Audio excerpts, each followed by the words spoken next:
Então, essa questão de projeto de som é uma coisa bem complicada, né? Na verdade, sim, não é complicada, ela é simples e a gente só precisa seguir uma regra básica ali pra gente ter um resultado, né? Eu tô com uma situação onde eu tenho um sistema já de médio para grande porte. O cliente entrou em contato, ele precisa usar 20 alto-falantes de grave. Só que a ideia dele é usar 20 alto-falantes de grave, 20 alto-falantes de médio grave, 20 driver e 20 tweeter. Quer Tudo fazer? com 20. Legal, a ideia é boa, mas assim, você sabe que nós vamos ter uma grande dificuldade para poder fazer o casamento de impedância. Com certeza. Né? Ou usar muitos amplificadores. Por exemplo, nos graves, tranquilo, 20 alto-falantes, nós temos duas soluções. Ou a gente usa 2 amplificadores que trabalham por meio de alta tensão, que aí a gente pode trabalhar numa impedância ali um pouco mais baixa, é possível fazer isso, controlando as baterias. Agora, se for um sistema de 12 volts, só para o grave nós vamos ter que usar 5 amplificadores. 5 amplificadores. Então vai ter que trabalhar dessa forma aí, né? Não tem para onde correr, porque se for dividir isso por 2, já vai dar 10 para cada um, a gente não consegue ter resultado. Não consegue, sem chance. Então,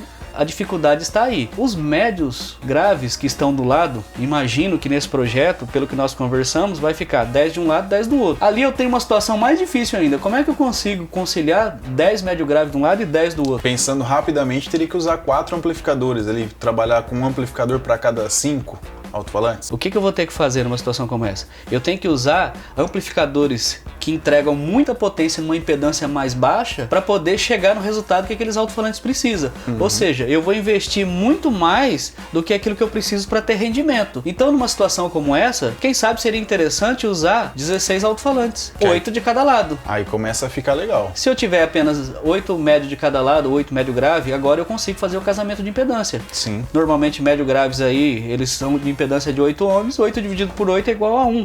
Então eu consigo ter um resultado. Aí fica fácil, aí já tem bastante opção de amplificador. Na mesma situação acontece com o driver e com o tweeter, né? Ou a gente vai trabalhar com uma quantidade maior, pensando sempre em múltiplos de 4 ou de repente múltiplos de 8, dependendo da impedância que você vai trabalhar, para ter o investimento apenas necessário para poder chegar naquele resultado, né? Sim. Porque quando a gente trabalha fora de impedância, você tem que usar cada vez mais recursos de amplificadores para poder chegar no resultado. E não é só amplificador, né? Porque se a gente começa a falar em aumentar amplificadores, trabalhar fora de impedância, que é uma situação onde que você tem que compensar isso com amplificadores que entregam mais potência, você tem que pensar também em bateria. Vai aumentar consumo, isso aí sem dúvida. Então você vai ter que ter uma bancada de baterias maior, então muda tudo, né? Lembra daquela velha e boa expressão? Menos é mais? Pois é, quando você acaba às vezes até tirando, colocando menos numa situação, você tem mais ganho acústico. Então a gente tem que pensar bastante nisso aí.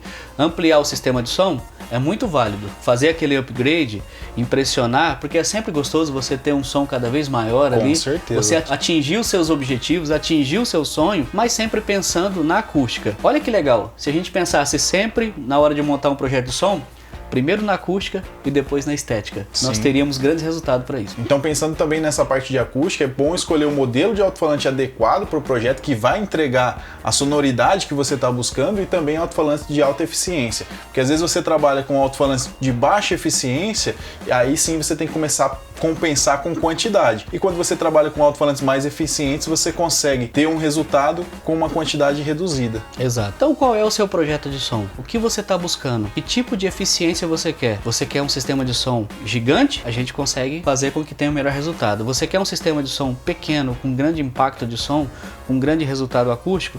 Nós também podemos te orientar para isso, nós podemos bater um papo, né? Então, conte conosco sempre. Nosso time aqui está pronto, de braços abertos para poder receber o seu contato e passar a melhor orientação possível. Conte sempre conosco.